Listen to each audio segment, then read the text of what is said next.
na pesi bino mbote bisika bozwami bino oyo bosepela kolanda émission na bino Écho de l'évangile na chaîne oya Exode Mission TV officielle. Vraiment bambote ekomela bino bisika bozali. Esengo mingi ya koprésenter bino émission oyo ya mokolo ya lelo. Et n'oubliez pas surtout de vous abonner massivement sur notre chaîne. Comme vous constatez, na yambel bino prophète Naman Ngoyi et le Gonae Tozolobela sur un thème très important, la nomadité dans l'église. Tout à l'heure, je le salue déjà. Bonjour papa. Bonjour Elia. Comment vous allez? L'entourage me porte très bien par la grâce de Jésus. J'ai le réel plaisir de vous recevoir. Merci beaucoup. Moi aussi. Papa Tozolobela sur la nomadité dans l'église. Oui, oui. Tolingi nanu ososo sabiso. Nomadité d'abord, c'est quoi? Ah, donc je crois que peut-être que non, ah, bateau mango de l'Éthiopie. Et par rapport à temps, les amis, je vais parler sur la nomadité dans l'église. Par rapport à ça, nous avons un fondement ou fondation église. Comment est-ce que l'église est bandaki n'a ici commis? Parce que Christ avait dit, je bâtirai mon église sur cette pierre. Donc, Christ avait bâti l'église sur la pierre qui est la vraie fondation. À ce qui est église et côté la nomadité, c'est que l'église à Christ est comme stable. Or, selon Christ, l'église doit être stable. Si l'église n'est pas stable, c'est-à-dire qu'on a la nomadité à l'église. Parce que quand on voit d'abord la nomadité, d'abord on voit le peuple nomade. Bateau et eau, ça va ici comme côté. Donc, ça le bon naé, le biazango awa, le biazango awa, le biazango awa, donc ça est instable. Or, l'église de Jésus doit être stable et fondée sur les vrais enseignements qui est les enseignements des apôtres et des prophètes. Et Christ lui-même, il est au centre, le fondateur de l'église. C'est pourquoi, par rapport à témoin, on a dit que non, la normalité dans l'église. La normalité dans l'église. Oui, Papa, oui. église, église est un église est un nini. Oui, ok. Toyeba penano église oto bengaka église. Eza bituke oto tongaka église est un nini. Église d'abord, c'est une assemblée ecclésia. Donc le peuple mis à part. L'église n'est pas les tôles, les bancs ou les rideaux. L'église, c'est moi, lui, vous. Nous composons maintenant une église de Jésus, qui est le corps mystique de Jésus. Christ lui-même est le fondateur de l'église. Avec notre prince de l'église, qui est le Saint-Esprit lui-même. C'est lui qui dirige l'église. Donc l'église, c'est le corps de Christ. Yogai est composé de Sanga Yabasantu, l'église. C'est-à-dire Mabarate, Tolte, c'est-à-dire Bato, Basangani, Mokomi, Bale, Basangani, Bakomi, Ecclesia. Bato, Babimi, Nakasa Mukili, Bakomi, Place Moko, Baniko, Bien, Akomba, Mutumoko, et bien Jésus-Christ crucifié sur la croix. Voilà un peu ça. Pasteur, merci. Manini est poussé binobolo de la terre. Vous constatez que le peuple de Dieu va commis un peu nomade, soit le serviteur, le pasteur, va commis nomade, va commis par-ci par-là, ou bien c'est quoi? Qu'est-ce qui vous a poussé à parler sur cette? Merci maman. Ça dit ah on a un problème très sérieux. Yo yebisanga ilelo mundimi. Azana pasteur mon côté. Azana 5 pasteurs. 10 pasteurs. Mundi basa na église mon côté. Lobby asembe na X. Lobby Y. Kuna H. Ça j'appelle la normalité dans l'église. C'est-à-dire église ya Nzambe est comme na kati ya instabilité. Et pasteur pe azala père na été. Pasteur azangi papa na ya molimo. Azangi, je vous avais dit dans l'émission passée que qui dit qui nomme qui parle qui enseigne qui. C'est ça la maladie dans la église. C'est-à-dire, il y a instabilité. Pasteur, il y a aussi des pasteurs qui sont instabilité. Et Coco Salama, on peut normal, à Coco Zala Yende visionnaire, Nzamba Pessi Yende mission, à Mababa, Coco Zala Nesika Teza, Kozala, Natata Mouli, Netende, Kozan Nesika, parce que Yemo Kozan des visionnaires. Donc c'est à lui de former maintenant le serviteur d'autres pasteurs. Oyebi Paul a dit que Timothée, mon fils, combat les bons combats de la foi. Il dit Timothée, mon fils légitime. D'abord, Timothée avait la fondation de son père qui est Paul. Ce qui Timothée, Azara n'a papa n'a été, mais n'a bengi Timothée, pasteur, serviteur nomade. Mais parce qu'il a eu l'enseignement venant du grand maître Paul, c'est ainsi. Babengi est ancien de l'église, Babengi est pasteur de l'église parce qu'il était stable. C'est-à-dire la fondation, il y a un père spirituel. Les autres sont maniés. Autres sont constatés. Aux hommes qui pasteur de la fondation. Dès au moins ils sont dans Moussa Nzambo, Tomi Kofinga Mapamba, les couleurs ba nomades. Ba oyo ba yi na Moussa Nzambo za esikate. Ils ont la bande za esikate. Na ba wala ba serviteur za esikate. Ndé ba ba kuti sisi koyo poto dans l'église. L'église est authentique, j'ai parlé ça. L'église reste authentique. Maintenant, c'est ceux qui portent le monopole de l'église. Oui, comme ce que vous voulez que peut-être l'église. C'est pourquoi je parle sur ça. Pasteur Obolobela qui que moni muzimba sambe na église oyo to soit à sambe na église wana les ama bête comme Bible peut le prier sans cesse donc au cours sambe n'est pas pasteur oyo à côté de prière kuna c'est pas mauvais oui nous sommes aux accords oui bien mokili soki nayebi mutu moko azali na poto azali malade azali na mutu moko munganga na ye ayebaka tonga na ye apesaka ye na kisi na ye amelaka mais tant akomi na Kinshasa akomi malade babengi mwana mosusu atuki etonga oyo atubaka ye te akufa akenda plusieurs personnes akenda bongo. Je voulais dire quoi? Mundimi moko pasteur moko mundimi moko pasteur moko c'est ça parce que ceux qui ok aux enseignements oyo ok aux enseignements oyo déjà comme il a étouffé ils ont battu ça étouffé ayoki ya awa est compliqué ayoki ya awa exemple na ndeko moko ndeko wana te ya ndenge sengeli akeye place moko bapesi mate ya mususu tango na mate wana bane contredire ngai na onga na lobaki na mate ya wana lobaki amoni ke kula ke ko zonde vérité zoka bapenguse na nzela e balebi ke non dime eza lisumu omoni sur le wana enseignement il faut izala sika nango. Il est écrit dans Actes des Apôtres chapitre 2 versets 40 à 41. Il dit les chrétiens de l'église primitive, ils persévéraient dans les enseignements des apôtres. C'est-à-dire, mundimi, il faut azala sika moko ayokola mateya wana azala pe moyokoli malamu pe yepe akola pe eloko ya kozwa wana na fondation ndenge pe ya retransmettre yango. C'est pourquoi lelo na église on a un problème très sérieux que mundimi moko akomi na 20 pasteurs. Et pasteur moko pe azana pe na esika pete na pasteur serviteur azoye bateke auti wapi ezokende wapi. Or mimi na bomutu mama ngai na botami nazana baboti nayebi ko mama na papa na ngai. Mais si na kati ya église on a rencontré un serviteur nomade, un pasteur nomade, un brebis nomade, azana esika te azana origine te. Or na makambo na Nzambe faisant la origine esika outi papa na yo nani koko na yo nani osembelaka wapi pasteur na yo nani. C'est ça ce que nous voulons. Tu veux que nos églises, corps de Christ, ils sont respectueux partout. Si nous avons une église, à respecter nos pasteurs, l'église n'a pas pas. C'est ça mon problème. Pasteur Nicolas Bato, serviteur ne va pas poser problème ni adana perte. Aye ko sambe l'église na yo ngenge nomad ba moko po adana tata ya molimo. Mais akoki pe ko yeba na yo yo komi père na ye.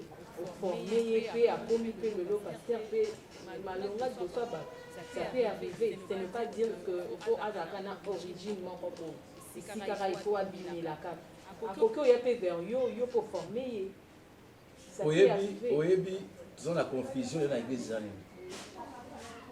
Qui nomme qui parle qui?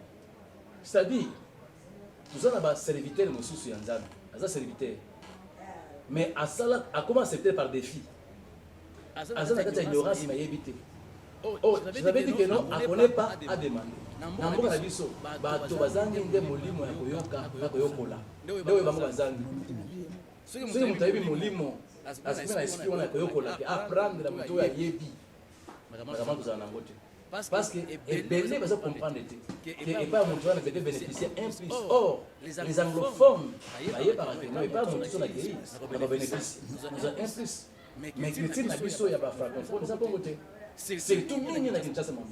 Ngai namona place oyo tokendaka omoni soki bamoni ozali serviteur de Dieu oza na grâce na Nzambe komona basali bazoya wana na oyo oyebi moke wana ye aye kobénéficie oyo azwi azwi epai na yo mpe akola malamu mais eza awa te yango mona tozoa na baeglise boye eza interdit awa epai na ngai motu oyo nayebi ye te kesa serviteur de Dieu aya kotia jamais motu aya kotia na église oyo il faut nayeba ye malamu azala mpe berger azala na esika azala papa ya bana eki mpe akoya wana parce que ayebi pasi soki na mama lelo mama soki oboti mwana oyebaka pasi ya 9 mois pasi ya kobokola mwana ya bakushe ça aussi dans l'œuvre de Dieu na mosala ya Nzambe eza bongo oza na mosala oza mama aza na bana soki motu ndenge motu oyo eza inconi nomade aye akolee confusion na église nde omona bayo bayaka na église wana ntango obengi ye aye azwi banimero ya bandimi ozwa banimero nayebi paster moko toyamba ye ntango wana na ba 2003 ye siko mosala na ye ifo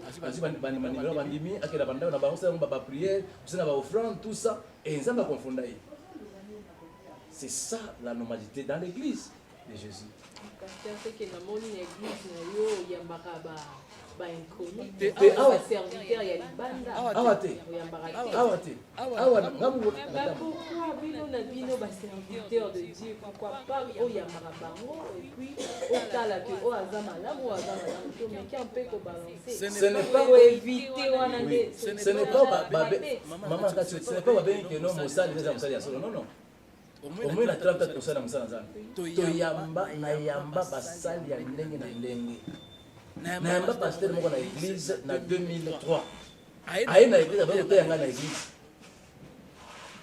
azoteya na église azobakela nga mobakela na église ngai mona bengi ye mais parce que il était pasteur nomade dans la fondation te nayebana bapasteur nakobenga pasteur akoya awa soki eza na église eza na bampate na ye nakobenga ye awa mpo ayebi mpasi ya église akoya mpona mbongo te akoya mpona koleisa bile ya malamu epa bana po bana bakola malamu azala na éducation ya malamu po wana alobaki mpo il faut eloko wana lokola normalité wana elunga na kati na église tolito eba inconvénient sikoyo ya bato baza boni serviteur to bana Nzambe oyo baza lelo awa lobomoni ye na ensemble mosusu lobomoni ye kuna inconvénient eza nini parce que biso tomoni kaka na de nature boke akende osambela eza nango mabe te mais inconvénient nango pasteur oyo omoni ke kokozala eza vraiment eza boye soki moto aza na maladi wana akosuka mabe parce que moto wana aza kati na ye azangi humilité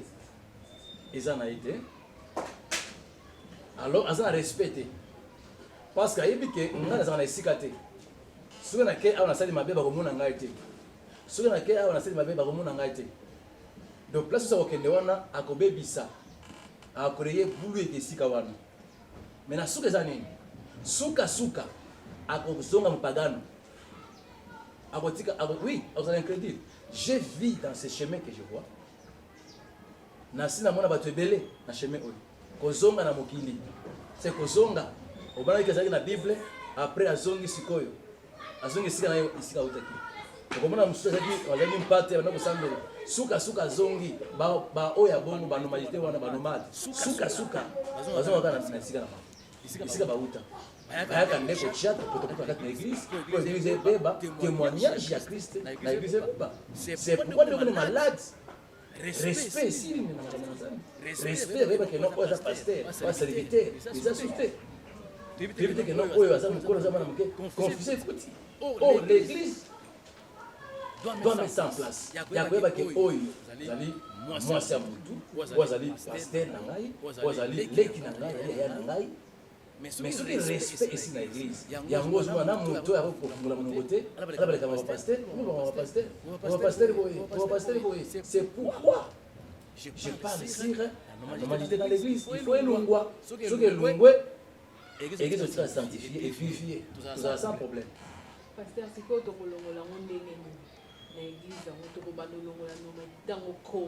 d'abord, je peut-être que l'enseignement n'a pas moins limité. On dit, mais comment Lucas, à la nata enseignement, et pas pasteur qui gagne, enseignera bien. Oui. Peut-être aux autres salles que le peuple va comme un peu normal. Dans chaque royaume, je vous avais dit, là où il y a un Dieu, tu vas avoir la discipline. Ce qui tu es borné d'abord dans le royaume où il y a la discipline, je pense pas que c'est dans la discipline. Et Matéa, dans le ministère, au bout de la télévision, nous sommes là pour enseigner. C'est l'enseignement qui va former les saints ou les chrétiens à solo. Ce qui est là où nous allons maman, nous poto. Moussa n'a pas enseigner. Nous allons enseigner. Mais nous allons enseigner la discipline. Nous sommes dans l'église de la Gaboye, dans l'église. Ce qui est Tote oyokite suka tokobenga nayo na église. Biso za bongo tokobenga na église. Tote yoti 5 ans bongo ni 6 ans. Tobenga ni yo, kona ni tobenga ni yo. Oui, oya za bongo. Oui. Sur le domaine que notre tote yo, tambe madame te tobenga ni na église, ni sika na yo. Ça c'est à une église pour vous transformer. Non, mobilité. Tout ça, c'est la base. Parce que moi, la base, vraie base, il faut yoga. Base à sol, il faut yoga. Pour la base. La base dans le royaume des cieux. Christ, maintenant, il faut yoga. Maintenant, il faut changer. Je vous avais dit que la vie chrétienne, c'est la vie de transformation des caractères et des comportements. Donc l'homme doit changer. Ce n'est que la vie qui ne change pas. Mais ce qui doit être quitter. Et qu'il y a dans l'église, vous savez, vous dans l'église, comme Paul, il peut bien aller. Oui. Oui. Oui, peut bien aller au banda. Ce qui ont fait au yeux, tu boulot qui a, au yeux boulot qui est, c'est tout le monde qui quitter. Tu n'as pas de tenir sur nayo. Toboy le courant, il y a ba peuple nomade, chrétien nomade, pasteur nomade, et toboy yango. Tu n'as église et zone les alaki. Ba maman, na ibisio boy. Tangu biso tozalaka musala nzambe na musala nzambe koyokola eza bongo ndenge eza bongo naza na souci na église naza na souci quand nous avait commencé l'église il y avait l'insi par l'éternel Dieu parlait à l'église et Dieu nous donnait la direction divine comment faire tu as même peur de faire du mal que la nuit dans la prière on va me dévoiler par le Saint-Esprit. Nous avons un problème à la solution à l'église. Je n'ai jamais vu dans la Bible que Kolo aille pas encore dans une commentaire. Il faut avoir une solution. Mais nous sommes dans l'église, ça nous dit côté. Voilà l'église on a boya. Na boya église wa. Pasteur Dominito Tunana, un chrétien cause à la peine de pasteur de pères spirituels. Les APK normalité. Oui. Maintenant, tu vas écouter qui? Tu vas obéir à qui? Au commencement, un pasteur fidèlement. Pasteur fidèlement. Mon église. C'est ça. Il y a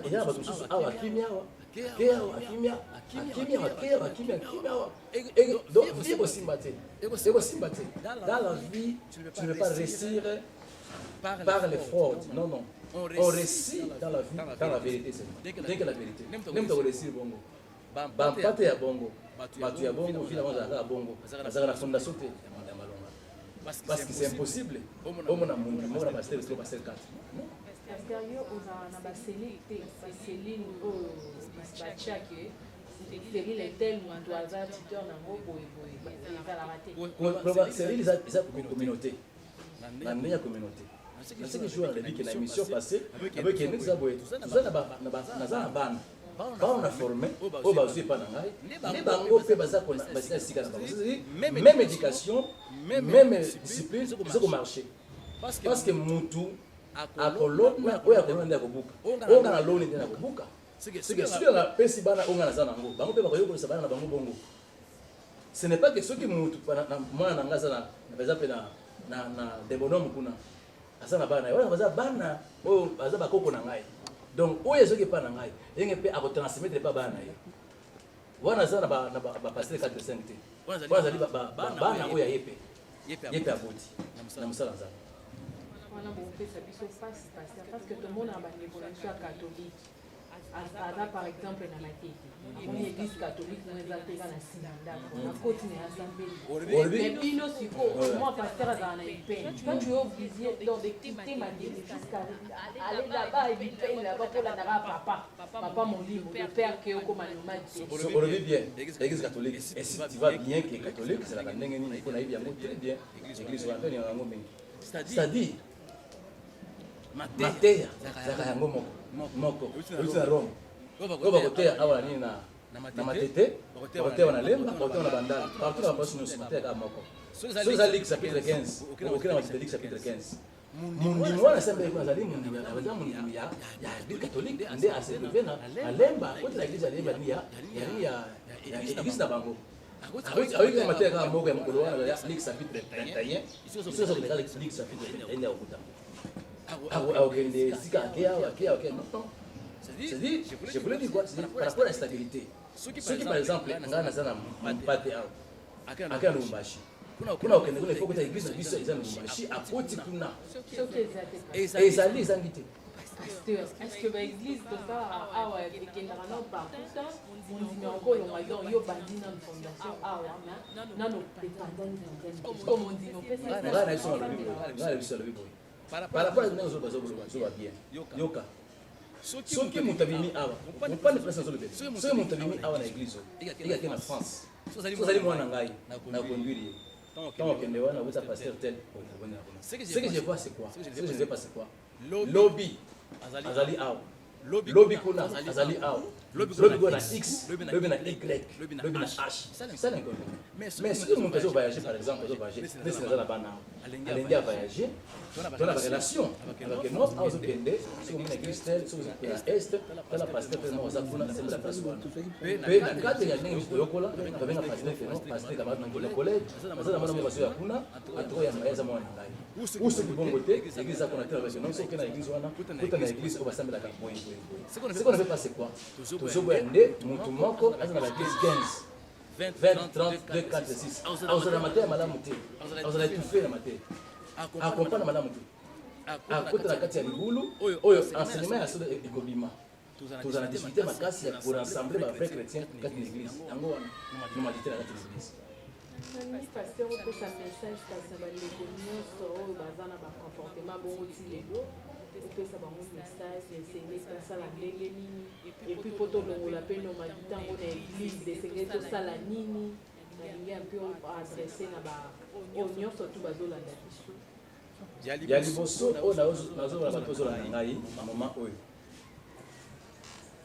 eloko wana ezali malade oyo esalaki mpate mosali na nzambe azokompana susu origine na ye te ya liboso moto na moto azonga na esika oyo awutaki soki moto amoni ke no place oyo na bandaki kodemere za mosika nakomi na esika ya mosusu ya sika ifo moto na ademere place wana susi nanga ezali boye eloko tobengi normalité wana ese na église epai ya basali soki mosali bakonsele oke mosali okei na lebota ya bato tia kimia esika wana soki babengi mosali na nzambe azalaka na haine te na rancune te soki babengi epai ya moninga na ye akozwa nimero ya bampate te keno azwa bango apesa bango programme na bango ya priere en dehors ya église ya paster na ye te bato ya bongo nabengi bango banomade bandimi ya bongo nabengi bango banomade baza na esika moko te baza stable te or chrétien pasteur mosali il faut azala stable na mosala ya nzambe parce que nous sommes dans la maison ta madame la te mpona eza boye natambe na ndako na ngai te etikali ndako na ngai etikali bongo motu na motu kozwa esika na ye afanda malamu mpo boyambi na ye ezala na valeur namona awa ebele na kati ya mboka na biso obengi oyo aye selekulu eke obengi oyo aye atie des autres potopoto ozokopana susu te que c'est quoi au juste maintenant il faut église ezonga na origine moto motayebaki asambelaka wapi paster na ye nani asalaka nini alobaka ndenge nini so ekomi bongo église ekozonga na stabilité nde eloko na ifo ke no normalité wana esi na kati na église susi na ngai na batonga lelo oyo kozaki ngai na répondre yango wana na bato balanda ngai. Merci bandeko balandi wana bozolanda émission na biso vraiment tozo évoluer na pasteur Naman Ngoyi toza na ye vraiment longo na pesi bino bambote ya trop bino nyonso tozolanda émission oyo vraiment tozosala continuité na pasteur na biso. Pasteur église oyo bandimi bakoma ebele ekoma mpasi mpona bapasteur basala suivi na bango église oyo vraiment tomoni ke bandimi baza ebele omona pasteur suivi vraiment eza esu malamu te là vraiment omona mpe mondimi ana mposa mwa basuivi balandelaka ye mpe na ndako bayeba mpe ke na ndako sante bana komo mondimi na ngai ndenge nini donc ezala vraiment mwa tortoi mpa bandimi mais so pasteur ozo arrive kosala yango te omona te ezotinda keke pa pasteur oyo alandela bandimi bien parce que bapasteur mosusu balandaka vraiment suivi makasi akokende okoyoka obenge mama normal c'est ça aussi. Écoutez, il y a ceci. Oyebi na musala nzambe tozala ba éthique na ba norme ya musala nzambe. C'est-à-dire ngai eloko na inaka mingi na inaka na ndeya na nyama eloko tubenga désordre na nyama ngote. Na sens nini? Tomo na mboka na biso. Pasteur da kona bandimi 100 1000 2000 ache sikoyo réception. Pour mutoya il faut amona pasteur il faut futa ye. Afuta azo jeton pour amona pasteur. Cela ne dit pas que le pasteur a mis bango menandinga mabe. Mais je vous avais dit que en bon notre cardinal Rami n'a papa Kimba Onkianga. Ici Kazali. Yo so mona ata molomo ka kila bandaka bana. Ayo sala suivi. Soki o tei bandimi malamu. Bon c'est bango bien bana yo bakotambola te bakoyoka yo. Na ce que bino fa passer le bi. Nazana air na yambaka bato. Nazana air awa mardi de 10h à 14h. Alors mon il faut aya ici quand nazali na bonde la pona ye ayebisa makambo na ye. Ce n'est pas question que nanda kwa bato nanda ko na ye nda ko ya na église. Non, ça c'est ce qu'on appelle la normalité. Ya pasteur. Parce qu'il faut ça bien assis. Je vais vous expliquer. Il faut ça bien assis. Ça bien assis. Si vous êtes bien assis, mon nda ko ye akoye faire ce programme discipline yango wana. Boye bisangai. Yo bisangai. Na keina ndako moko. Kala. Na keko na kotika ko pap. Mama papa wana moninga mama papa adini santere ke beta prophète wana. Mo papa na ngamba ko fe papa beta ngamba ko fe na barebo ya beta ngamba ko. Ko so wote. J'ai écoutez, on dit en faisant des erreurs, l'homme trouve la connaissance et la sagesse. Na parcours na ngai on a eu ce sont des réalités. Et ça va passer mon chose à bandako ba beta bango. Na bibali abantu. OK kuna mobali wana sema na église na yote. Aye kutu yote. Mama ndaya na église. Yo ke yo wana ça suivi. Hier azolamba. Toto sur la main yo place wana. OK? Problème. C'est pourquoi mon église de veille autre ça biso. Déjà là mon église mo ils en a légèreté mon boy. C'est par rapport à la discipline à ordre dans une église. Non ça la bonne côté. Que là dans la suivi le comme numéro non. Ce que dans c'est bango madame. Ba discipliné. Ba ebi na biso ya prière, ba ebi na yambaka dans la réception. Ba koye parce qu'il pas été. Ce n'est pas une obligation que non na pas bandi. Est-ce que yo mona ba sango. Ba ça suivi. Pasteur ba musulman. Biso siko ba pasteur ya réveil. Mingi bango mo tiape bambongo avokutana pasteur avokutana prophète tu dois donner ça siko eloko abongo ata mondimi ana problème aza na impossibilité aza na ba moyen te kwa yokutana yo tu vois pas moyen ezala te. Ça ce sont des commerçants des commerçants tala Yesu ça biso bongo mutu na vie akolesi na faute te. Nous avons réussi selon destiné à vie nae ndenge ba check calendrier nae.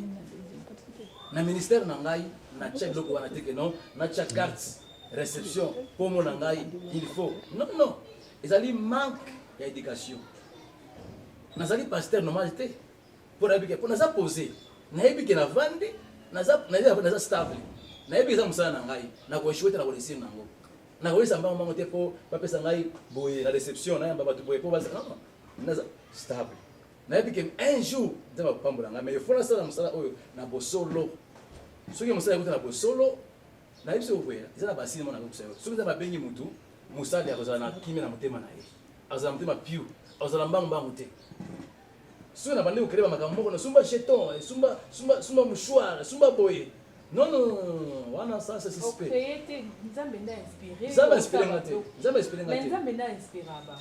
inspire bango te Dieu n'inspire pas que non teka mai ozamelanga mai oteka Dieu n'inspire pas comme ça tika bato teka mai tika izini ya baizini ba mai wana esala ba mai eteka yo pasteur landa direction divine bondela pona bato te ya bato tokozwa mbongo te mbongo za mbongo te ke to zateka mai siko izina mai wana soke zuyo to rechi dezo umone yo OK makala bakangi ofel tokoteka mai te po tozwa mbongo te ni mabe tokoteka ngote tokotea nde évangile balobi ke o asala évangile asala na évangile après l'évangile par rapport à ça Dieu lui-même sonde le cœur de l'homme et les reins.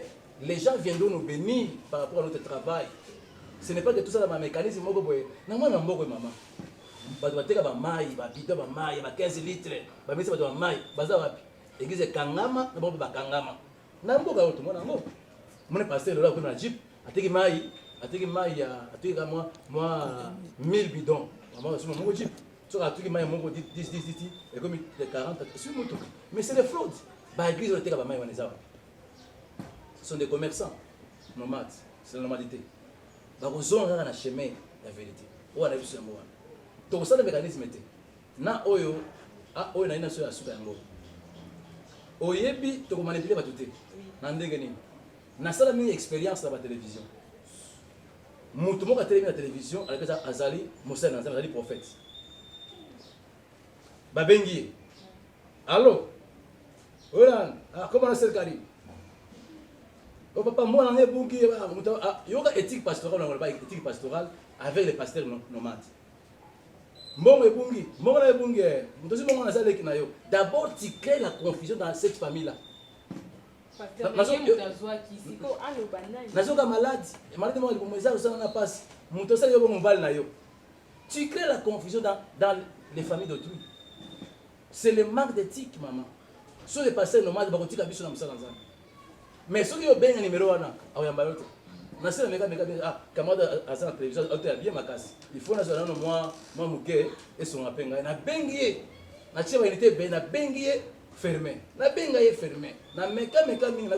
non, ce sont des réseaux de malfaiteurs, de nomadités dans l'église. Il faut le regarder ici. Ce que s'il était, tu l'as dit na souka, la télévision, jamais. Je suis venu éduquer l'église. Il faut éduquer parce éduquer. Elle est bosso. Tout le monde libre dans l'église. Comme ça, bosso. Merci pasteur, vraiment toujours avancé, tu commis vraiment moi na souka ya émission na biso to lingi opesa mot de la fin numéro na yo ba koza pasteur ndenge ni pona koyoka ba message ya kitoko. Na bi ke chaîne oyo. Ndenge bandi boy. Ekotambala mokili mobimba tina souka. Yo zo ndangai na télévision, na chaîne YouTube, na ebisio boy. Kozala mosai normalité, kozala mondimi normalité. Zala stable na musala nzambe, zana pasteur moko, zana église moko. Na makambo nyonso wana boye baete Yesu lingia ya moto na moto zala stable.